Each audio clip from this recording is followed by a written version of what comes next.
Algumas coisas nunca são ditas, mas nem por isso elas deixam de ser verdade. Uma delas é que grande parte dos voos comerciais são preenchidos quase exclusivamente por passageiros que estão viajando a negócios. Outra é que muitos desses passageiros têm a tranquilidade de saber que existe alguém cuidando de seu percurso. Aliás, não só do percurso, mas de todo o planejamento logístico da viagem. Com a Avipan, a gestão de viagens corporativas da sua empresa é facilitada por uma solução que cuida de todas as etapas. Isso significa ter um sistema simples e intuitivo de agendamentos e reservas sempre à disposição. Assim, com um time dedicado de especialistas para encontrar as melhores opções de transporte e hospedagem, com economia, qualidade e bem-estar. Tudo isso com o suporte 24 horas. Mas, acima de tudo, significa ter uma solução completa que se preocupa não apenas em organizar viagens corporativas de máximo conforto e qualidade, mas também em maximizar o controle de gestão de viagens e despesas da sua empresa. Com a Avipan, você tem relatórios online em tempo real que facilitam o controle orçamentário e oferecem um panorama geral do fluxo de viagens realizadas. Além de um sofisticado sistema de BI que oferece orientações assertivas para ajudar você na hora de tomar decisões.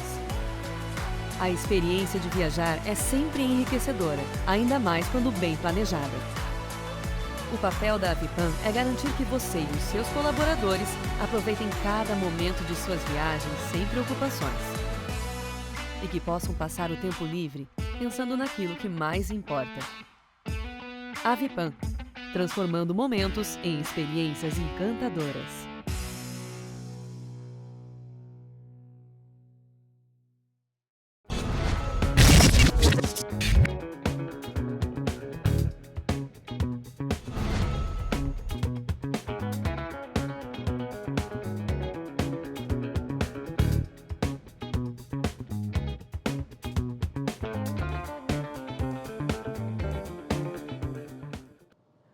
Olá a todos, o meu nome é Érica Rieira e eu sou membro do Comitê Executivo do Procurement Club.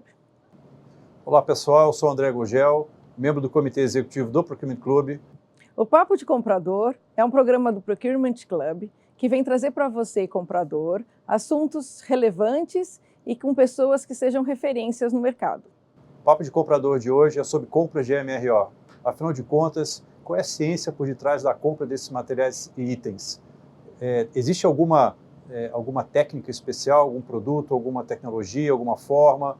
Hoje você vai descobrir com os nossos entrevistados como fazer a melhor gestão de compras de MRO. Os nossos patrocinadores são Avipan, Viagens Corporativas e Eventos, Level, Soluções Especializadas em Procurement e contamos também com o apoio da RCon Online.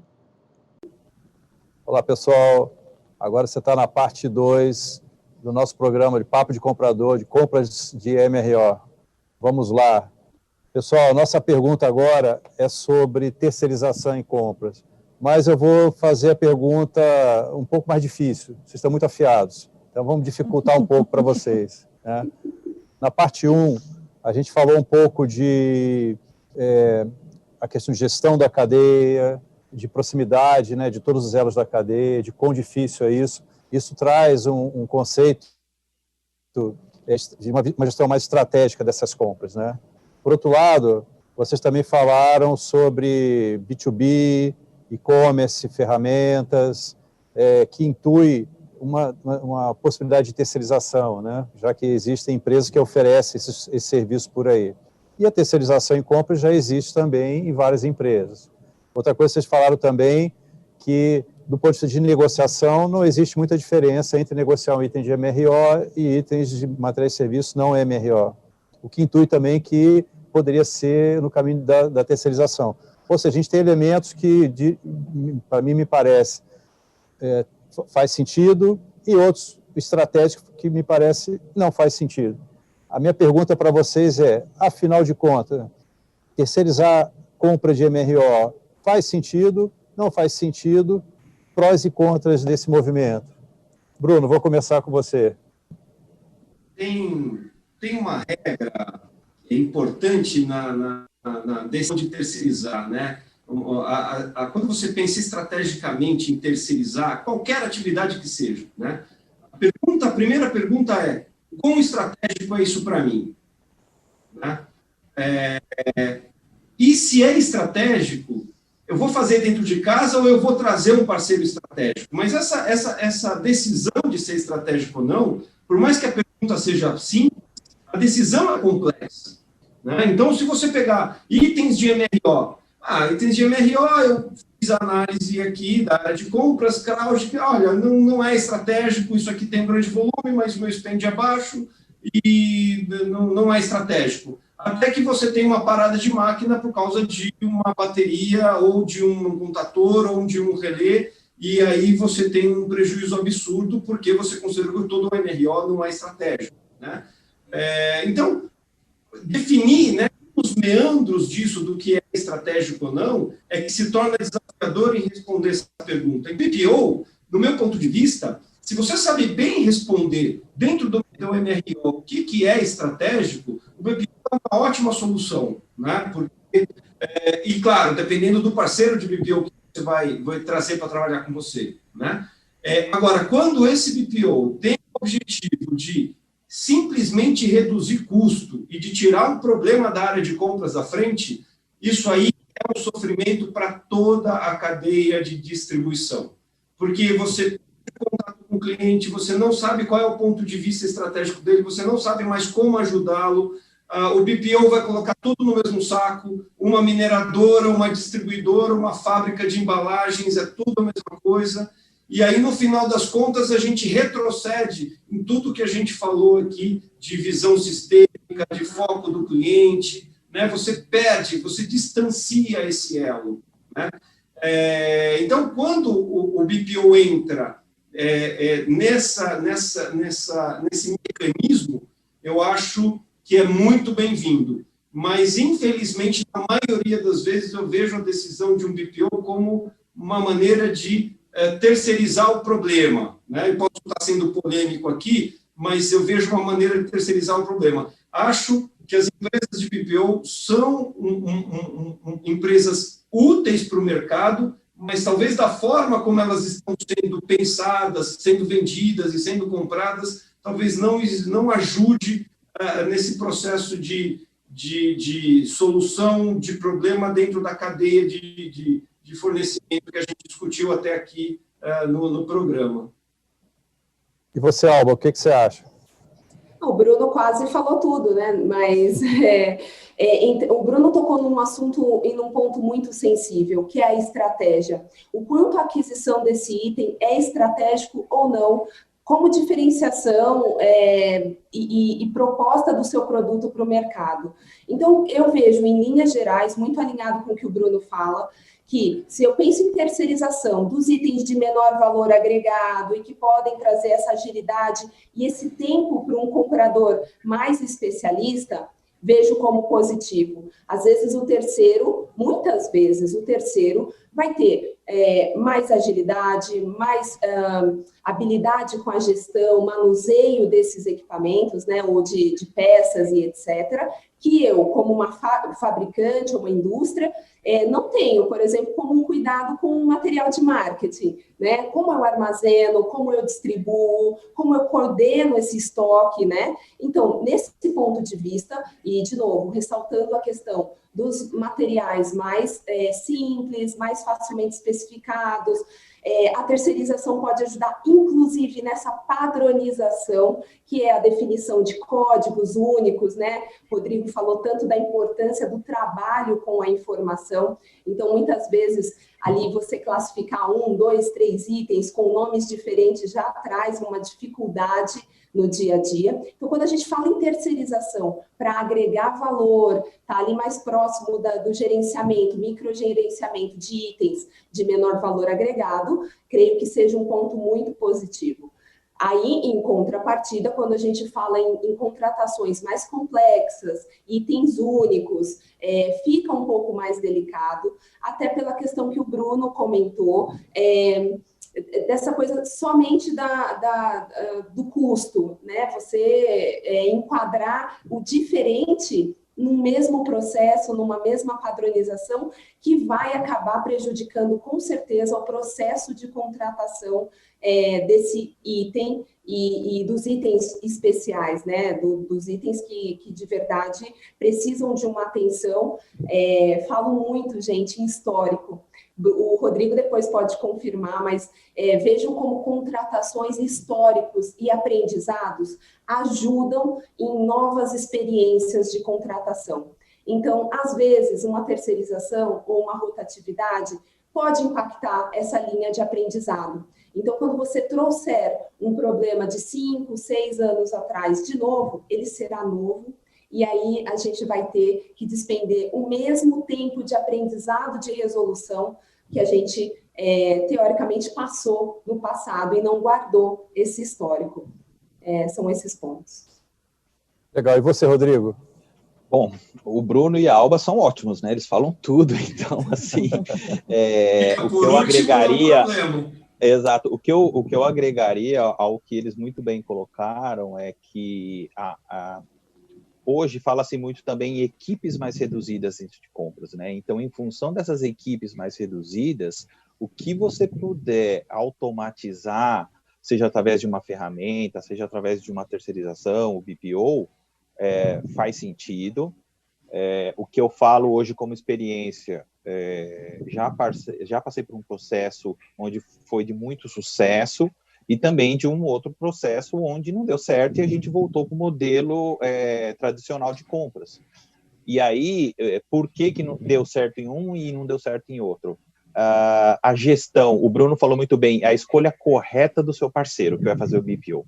Então, você escolher o parceiro, você buscar o parceiro correto e você medir o nível de serviço desse parceiro. Você não pode só colocar um fornecedor, uma empresa para gerir alguns itens, e aí o sonho de todo mundo é terceirizar toda a área, os itens de MRO, e MRO, de todas as categorias, é o que tem mais itens, né? No meu universo atual, eu tenho mais de 20 mil itens dentro do meu portfólio de MROs. Então, com um time reduzido, com um número absurdamente alto de itens, realmente faz sentido eu terceirizar ou ter um sistema inteligente que me ajude, ou seja, os catálogos eletrônicos que a gente costuma negociar com alguns fornecedores, que automatiza, mas a terceirização, em algumas situações, faz sentido, desde que você possa medir. E aí, como que você mede? São os KPIs, os SLAs desse fornecedor. Então, você não só colocar uma empresa ou alguma pessoa para gerir isso para você, mas esperar resultados. Da mesma forma que você cobra os seus compradores, você cobra essa empresa. E aí você tira ele de uma zona de conforto de só gestão dos seus itens de MRO, para também buscar alternativas dos seus itens de MRO, né? Por exemplo, eu tenho hoje uma empresa que cuida dos catálogos. E eu falo, cada um mês eu quero entender o que chegou de item novo, que talvez a gente pode colocar dentro desse catálogo, automatizar, o que tem de inovador aí no mercado, na sua gestão de BPO, com seus outros partners que você ainda não aplicou para mim. Então, é um conjunto, desde o número reduzido de fornecedores, de compradores, que hoje está se tornando uma realidade, a questão da escolha correta do seu BPO e medir o nível desse trabalho desse BPO faz toda a diferença. Bacana. E na opinião de vocês, que competências ou soft skills um comprador de MRO precisaria ter? Agregando um pouco a essa pergunta, nós sabemos que existem compradores de MRO que atuam de forma transacional, em itens pontuais, e também compradores que atuam em contratos, grandes contratos, né, e podem ter competências e características diferentes. Então, eu queria saber de vocês quais das competências, quais as capacitações que são importantes para esses compradores, e de forma a estarem agregando mais valor ao trabalho deles. Eu vou começar com você, Rodrigo. Sim, eu acho que antes de falar dos soft skills, que hoje estão muito mais importantes e evidentes, um skill técnico mínimo para o comprador de MRO, não um treinamento de de um mercado de correias, de mangueiras, de rolamento, etc. Eu acho que isso ele adquire desde que ele tem a iniciativa de ir a campo, ir à fábrica, ir ao almoxarifado, estar próximo dos seus parceiros de negócio, né? Então, a produção, o almoxarifado, ir ao fornecedor, né? Eu tenho um exemplo aqui do Bruno, que eu quis visitar a operação dele, entender como funciona o processo, ele me levou junto ao fabricante, como funciona a fabricação de um produto, as complexidades. Eu acho que é muito mais a iniciativa do comprador, e aí vocês também deram um exemplo de não ficar simplesmente sentado, gerindo, transacionando o que ele recebe, mas entender o que ele negocia, né? Então, esse skill técnico, naturalmente, ele tem que adquirir, e os gestores têm que incentivá-los a buscar isso, né? Se não fizeram, que o façam, porque isso é muito importante. E trazendo um pouco a questão dos soft skills, e a pandemia, de novo, né, ela trouxe isso muito latente, fora a questão da iniciativa, como eu mencionei, flexibilidade, o senso de dono, autonomia, porque hoje vocês trabalham muito à distância. O senso de dono, eu falo assim, MRO, mas ele é importante, ele pode parar uma operação.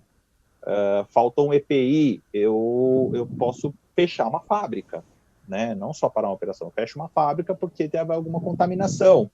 Liderança, não da equipe, mas liderança do que ele faz, colaboração hoje é fundamental.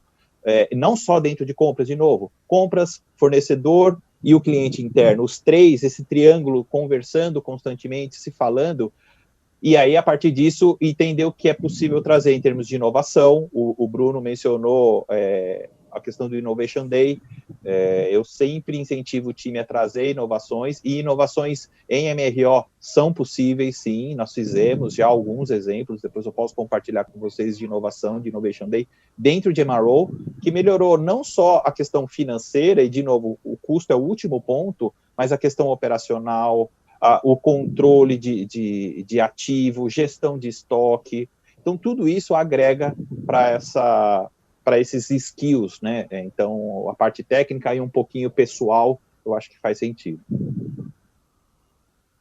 E você, Alba? Me deixa muito feliz esse discurso proativo de suprimentos do Rodrigo.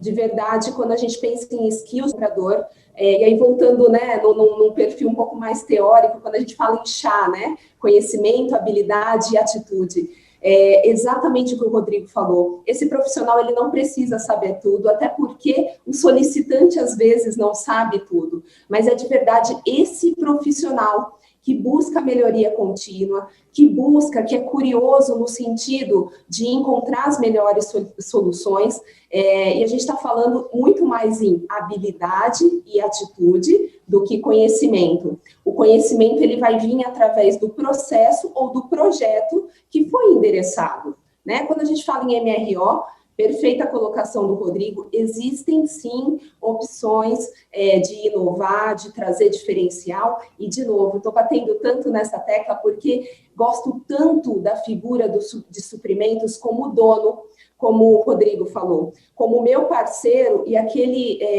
o partner mesmo que vai olhar comigo uma solução e vai falar, será que é o caminho certo? Estamos juntos, estamos alinhados, perto da solução, perto da especificação, isso aqui é o que melhor atende. Então, a gente também se sentir segura dentro do processo de suprimentos, porque o comprador, ele detém essas capacidades, essa habilidade, né, de negociar, de conduzir o processo, acima de tudo, de uma forma muito ética, muito clara, mas, de novo, habilidade e atitude vale demais, principalmente quando você está falando em itens muito particulares, em contratações muito particulares. Falei muito da particularidade do mundo do marketing, porque a gente às vezes começa com uma pauta, precisamos fazer um evento de alto nível que represente o valor da nossa marca, a posição da nossa marca para o mercado e para os nossos clientes,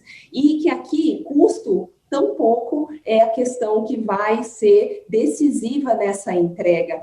Então, é muito importante, porque um EVA, por exemplo, ele é um organismo vivo. Ele se transforma não a cada dia, a cada minuto, com um novo insight, com uma nova solução, com uma ideia da alta gestão aqui, com uma ideia de uma agência aqui, e acompanhar esse processo é extremamente desafiador. Nós precisamos dessa figura do comprador curioso, habilidoso, flexível, ágil e com, acima de tudo, atitude para conduzir esse processo da melhor forma possível, porque é um elo, sim, estratégico para a companhia. Bacana. E a sua contribuição, Bruno? Então, agora eu fico para o final, sou prejudicado na história. A brincadeira está desse jeito, eu vou querer sorteio agora para definir essas ordens aí. Mas, basicamente, né, a Alba e o Dutra colocaram os principais elementos. Eu queria reforçar um que a Alba colocou no meio da fala dela, né, mas que eu percebo cada vez mais fundamental para uma realidade de procurement que você tem que entender um pouco de tudo, né? Você começa a sair do especialista e começa a se tornar cada vez mais um generalista, você sai do operacional e começa a se aproximar cada vez mais do estratégico, né? Nesse movimento, é fundamental a curiosidade, que foi uma palavra que a Alba usou, né? Muitas vezes, a realidade é de uma complexidade de itens e fornecedores tão grande que é impossível você conhecer todas as cadeias de todos os itens, de todos os fornecedores que você tem, né? E aí o elemento diferenciador que eu vejo é a curiosidade. Quando eu encontro um comprador que me pergunta, mas como é que funciona o mercado de fios e cabos elétricos? Como é que funciona o mercado de ferramentas? Como é que funciona o de EPI? Como é que funciona o de lâmpadas? Esse item é importado? Esse item é nacional? Quanto por cento? Né? E a tributação? Né? Quando tem essas perguntas, aí, assim, isso para mim é a música para os ouvidos, né? Porque aí você tem a chance de mostrar para aquele comprador não o detalhe do produto, até porque é impossível, né? Não é a função dele, para isso você tem uma engenharia, mas ele entender cada vez mais como a cadeia de suprimentos funciona de forma sistêmica, né?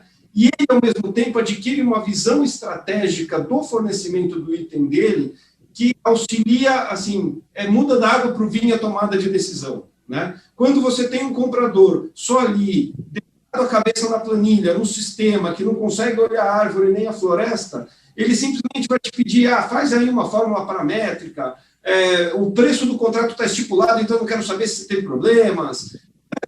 Começa a criar um monte de travas. Agora, quando vem um comprador e fala assim, está faltando fio e cabo, por quê? Fala, olha, o que acontece é que com a pandemia, a produção de cobre caiu a 20%. O Chile, que é o maior produtor, o prêmio foi lá para cima. Tem prêmio em fios? Tem prêmio em cobre. Então, quando o comprador começa a perguntar isso, né? Mas por que um fabricante está com preço diferente do outro? Porque esse aí tem hedge, o outro não tem hedge. É por isso que ele é mais caro normalmente do que esse que você já comprou, né? Aí ele vai entendendo e vai principalmente criando uma relação de confiança maior, né? Eu sinto, infelizmente, que as relações na cadeia, quando são permeadas pela falta de confiança, se perde caminhões de oportunidade, né? Então, o primeiro passo, pelo menos que eu tento sugerir, é seja curioso. O segundo soft skill é seja generoso para confiar antes de desconfiar, né? E o terceiro é seja empático, porque não necessariamente isso que você está buscando de ser curioso, né? O outro lado vai entender, né? O outro lado já está tão acostumado de desconfiarem dele, está tão acostumado de ninguém querer saber dele, de ninguém perguntar, então você vai ter que ser um pouco empático, porque essa relação de confiança, alguém vai ter que dar o primeiro passo, né? Eu diria que esses são os soft skills que a nossa área, não só o comprador, né? Mas, claro, o comprador talvez... Como ele está na ponta do cliente, que é a ponta final e muitas vezes a mais importante, talvez ele tenha que começar esse movimento. mas um soft skills, acho que serve para todos os executivos da cadeia. Bom, legal, pessoal. Nessas respostas, né, que vocês trouxeram, vocês falaram um pouco de inovação, alguns de vocês já andou comentando um pouco sobre isso. A minha próxima pergunta é eu queria saber o seguinte de vocês: o quanto que vocês acham que essas soluções digitais já invadiram o mundo de compras de MRO? O quanto vocês acham que isso já é uma tendência consistente dentro desse universo de compras de MRO? Eu vou começar com você, Alba. Vamos, eu acho que não só a MRO e aquisição de MRO, todas as áreas têm sido fortemente impactadas. Rodrigo fala muito desse momento particular que estamos vivendo e de verdade, tem que ser um facilitador. Gosto muito desse discurso de indústria 4.0 e diretamente relacionado a nos tirar o que é mecânico, o que é manual, o que é do dia a dia, de operação, e nos deixar o que é nossa essência. Nossa essência analítica é o papel do ser humano, né? Essa transformação da indústria, em termos gerais, ela vai nos permitir ter mais tempo para nos dedicar a sermos nós mesmos, né? Então, todo o processo de aquisição, de padronização, de especificação técnica, isso teoricamente deveria vir muito agilizado. A gente deveria ganhar muito tempo e, de verdade, investir o nosso tempo e toda a nossa disposição em fazer escolhas assertivas, né? Aquilo que uma máquina não vai fazer, né? Olhar um processo, padronizar esse processo o máximo que puder e trazer para todos nós esse poder de decisão. Quando você fala para mim o quanto isso já está difundido, né, o quanto isso é consistente, não só na rotina de compras, mas de todas as companhias, trazendo aqui uma visão de indústria, a gente sabe que não. Sabe que ainda não. A gente tem aí um processo grande de aprendizado, principalmente quanto à cultura empresarial, né? Posso, de novo, que nem o Bruno comentou, nossa, vou colocar um foguinho aqui, mas a cultura empresarial, poxa, mas se está funcionando, poxa, se já funciona assim há tanto tempo, né? E mesmo reconhecendo na indústria 4.0 e nas ferramentas digitais como potencializador de performance, muitas indústrias ainda têm dificuldade em investir em tecnologia de ponta, né, em alta tecnologia, muito aí por causa de cenário, né, instabilidade de cenário econômico, por um monte de motivos, mas a cultura empresarial ainda, pelo menos no setor de indústria, dá uma segurada nesse avanço massivo da indústria 4.0. Bacana. E você, Bruno, o que você acha? Fiquei em segundo agora, hein, Rodrigo? Eu tenho que ser criativo. Eu tenho que inovar para responder. Tem que ser inovador, Rodrigo. Curioso. A inovação é a minha praia. O que a gente desenvolve no Instituto é o conceito de transformação organizacional e o que eu observo é aí mesmo, né? O mundo hoje ele tem estoque de tecnologia. Você não usa 80% do que o seu celular é capaz de fazer na maioria das vezes, né? Indústria 4.0, IoT, inteligência artificial. Hoje, eu posso utilizar um software de inteligência artificial livre no mercado e começar a fazer testes, se eu quiser, sem absolutamente nenhum custo. Com a nuvem, eu também tenho capacidade de processamento de dados quase ilimitada e com custo muito baixo, né? Você pergunta, se a gente chegou nesse nível de grau de desenvolvimento tecnológico, por que muitas realidades ainda não mudaram? Né? Sem ir para a questão social, né? A gente está falando só de empresa, que mesmo empresas com capital para investir, com massa cinzenta, como eu digo, né? Capital humano, e mesmo assim continua fazendo a mesma coisa que sempre fez, né? E isso não é diferente na área de procurement. É a capacidade de transformação, né? É o que no Instituto a gente chama de transformação organizacional, né? Que é uma questão humana. Humanamente, a gente é programado para buscar a zona de conforto. Então, por mais que tenha tecnologia, não é porque ela existe que eu já sei como aplicá-la, né? Então, essa descoberta, e aí vem a inovação, né? A inovação, como conceito, o conceito que eu uso, que a gente mais gosta no Instituto, é a invenção com resultado, né? Agora, como é que você, numa realidade executiva, e nós aqui somos executivos, que somos cobrados para não errar, vamos implementar uma inovação? Aí precisa de uma transformação organizacional que consiga fazer isso de forma racional, sem prejudicar também o negócio principal. E esse desafio para as empresas, seja pequenas, médias ou grandes, seja para executivos sêniores ou júniores, ela é enorme, né? Indo especificamente para a nossa questão aqui na área de compras, eu vi a realidade que ela tem agora, né? A gente tem muita tecnologia, a gente tem os infomediários, a gente tem catálogos eletrônicos, a gente tem... Só que não necessariamente isso resultou numa melhoria da cadeia de suprimentos, né? A busca continua sendo essa. O que eu valorizo muito, até participando do Procurement Club, é isso, né? O Procurement Club justamente tenta fomentar essas questões e falar, olha, a realidade está batendo na nossa porta, não tem como a gente escapar dela, o que a gente vai fazer, né? E traz essas discussões, como essa última pergunta que foi trazida, justamente para a gente dizer, olha, tá aí, a tecnologia está totalmente disponível, a gente talvez não esteja sabendo acertar isso correto.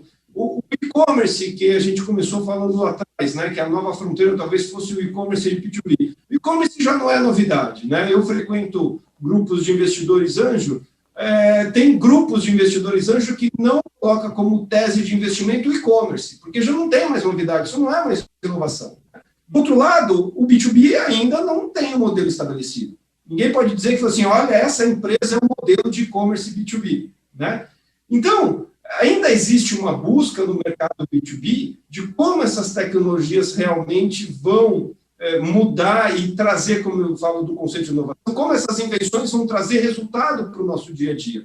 E por que eu vejo essa complexidade, né? Porque quando a inovação é alguma coisa para o mercado de consumo, que é um consumo individual, é fácil. Eu, usuário, estou decidindo entre valor e preço ali. Para mim, sou eu. Quando você entra numa organização, é uma área que vai decidir sobre valor, outra área vai usar, outra área vai decidir sobre preço. Essas áreas são compostas por departamentos, por pessoas, e aí tem a política corporativa no meio, né? Então, é natural que esse processo seja mais lento, né? E eu acho que a gente começa a resolvê-lo discutindo francamente esses assuntos. Não só dizendo, tá aí a tecnologia, não, eu uso o portal, agora se vira. Não resolveu, foi uma invenção, mas que não trouxe o resultado ainda, né? A indústria 4.0 em específico, que ainda a gente precisa galgar alguns passos, ainda tem a frequência do 5G, o 5G ainda é uma coisa que vai acontecer no Brasil, mas isso não quer dizer que a gente não tem que se preparar. Mas no caso de MRO, a indústria 4.0 vai entrar justamente no que eu tenho dito desde o início da nossa conversa, na cadeia. Vai ser a conexão da cadeia de distribuição, vai se dar pela indústria 4.0, né? E aí, tentando concretizar uma ideia de futuro com a indústria 4.0 nesse sentido, seria, imagina um item bem simples, uma lâmpada, que esse item já é conectado à internet, que é a ideia do IoT do 4.0, da indústria 4.0. Essa lâmpada vai avisar antes que ela tem um problema, essa informação já vai chegar para o distribuidor, esse distribuidor já compartilha seu código de dados com o fabricante já tem o seu forecast, o seu planejamento de produção e importação daquele item, então ele já vai fornecer isso com o mínimo de prazo, isso faz com que eu tenha cada vez menos estoque, e não tendo tanto estoque, isso vai me resultar num preço mais, né, mais interessante para que eu até invista mais em inovação, e aí quando essa lâmpada avisar que está queimando, o comprador vai receber lá uma lâmpada na mesa dele, sem nem saber que a lâmpada queimou já, né? O próprio sistema vai falar para ele, olha, troque a lâmpada, ela está aí na sua mesa, porque na verdade ela tem que ser trocada, né? Esse seria, no meu ideal, né, na minha imaginação de futuro, uma cadeia de distribuição de MRO inserida na indústria 4.0. Quanto tempo vai demorar para a gente chegar lá? Essa historinha que eu contei, a tecnologia já existe. Eu não contei nada que a tecnologia já não exista, né? A barreira está justamente na capacidade nossa humana de se transformar, né? De nós como indivíduos e das empresas e organizações de forma geral. Bom, depois dessa resposta resumida do Bruno, Rodrigo, não sei se sobrou alguma coisa para você. As considerações, por favor. Sim, tem muito espaço ainda para falar sobre o tema.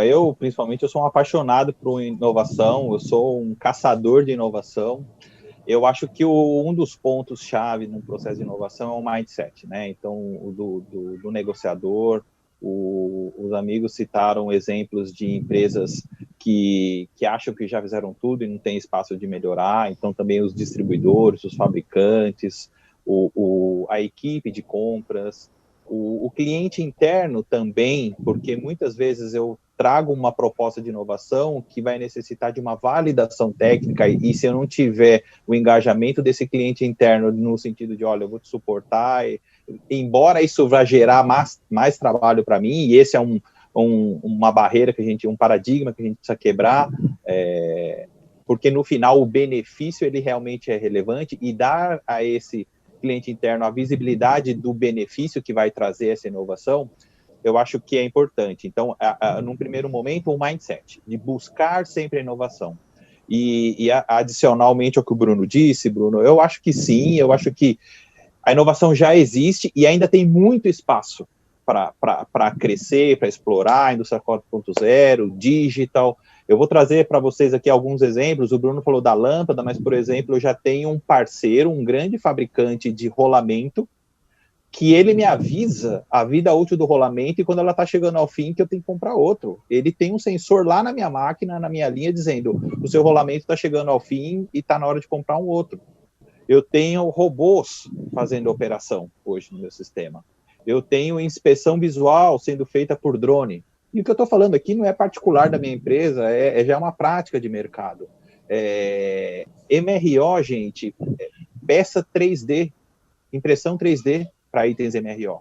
Existe muito isso. Então, já são realidades que a gente explora, embora eu ache que sempre há espaço. Por isso aqui a provocação de sempre desafiar o seu time, sempre desafiar o seu fornecedor, sempre visitar feiras, eventos. Uma coisa que hoje é muito real são as startups. Ouvir os caras, entender o que os caras têm para trazer. Eu visitei uma startup recentemente e achei interessantíssima uma proposta de RFID para controle de pessoas. Né? Você tem nas fábricas hoje, principalmente essa questão da temperatura, nos shoppings, a câmera de monitoramento já medindo a temperatura das pessoas. E quem compra essa câmera, quem compra o equipamento, é um equipamento de MRO, é um material elétrico, é um material eletrônico, o Bruno sabe disso. Então, isso já faz, essa inovação dentro de MRO, ela já existe, né? Como existe em marketing, como existe a inovação em eventos, como existe, né? São os eventos virtuais hoje que estão tomando conta aí. Então, existe oportunidade de inovar, gente, em tudo, inclusive na vida, né? Então, sim, MRO é um pilar de possibilidades de inovação que a gente tem sempre que perseguir. Excelente. O Rodrigo comentou dos eventos, né, agora virtuais, e eu acho que é outra facilidade que essa indústria e que essa digitalização, essa automatização traz para a gente, que é um retorno quase que imediato de um investimento que você fez. Então, quanto ainda acreditar em novos modelos? Poxa, com modelos digitais, eles te trazem uma resposta de assertividade, de escolha de uma ação e positividade de ROI, quase que imediato, né? Então, a gente pensar num perímetro como feira, né? A gente acabou de participar de uma feira América Latina, toda virtual. Então, eu sei quantas pessoas participaram do meu evento, estiveram no meu stand, assistiram às minhas palestras. Esse é o tipo de facilidade da indústria 4.0 que vai trazer para os profissionais, não só de compras, mas de todas as áreas, essa capacidade analítica muito rápida, né, de mudar, inclusive, ser flexível, como o Rodrigo falou, no sentido de se adaptar, de mudar a estratégia e apostar em outra solução, outras alternativas. Bom, gente, então a gente está chegando aqui ao final desse episódio do Papo de Comprador. Foi super rico, muita coisa interessante mesmo, e nós queríamos, então, agradecer, né, ao Bruno, a Alba e o Rodrigo pela sua participação e pelas contribuições que foram super ricas. Muito obrigada pela participação. Muito obrigado, sempre um prazer, contem comigo. Obrigada, foi um prazer estar com vocês aqui num papo tão rico, tão próximo e tão, de verdade, muito enriquecedor para todo mundo que está aqui. Cada um tem uma particularidade, uma diferença de atuação aqui, e a gente trazer todos esses assuntos à tona é um prazer. Muito obrigada pelo convite. Para mim é uma felicidade, eu estou no meio de amigos, André, Alba, Dutra, são realmente pessoas que eu admiro profissionalmente e pessoalmente, então, para mim, estou em casa, estou sempre à disposição de qualquer um, Érica, Procurement Club, estou sempre à disposição, essa é o meu lema, estou sempre à disposição, contem comigo para sempre que for necessário, porque eu acho que a vida humana serve para isso, para colaborar, para ajudar e contribuir um com o outro. Então, podem contar, eu agradeço mais uma vez, um excelente programa, espero que cada vez mais a área de compras perceba o seu lugar, que agora está se tornando cada vez mais importante, né? Mas deveria ter sempre sido. Então tá, pessoal, o Papo de Comprador de hoje termina aqui. Obrigado, até a próxima. Tchau, tchau.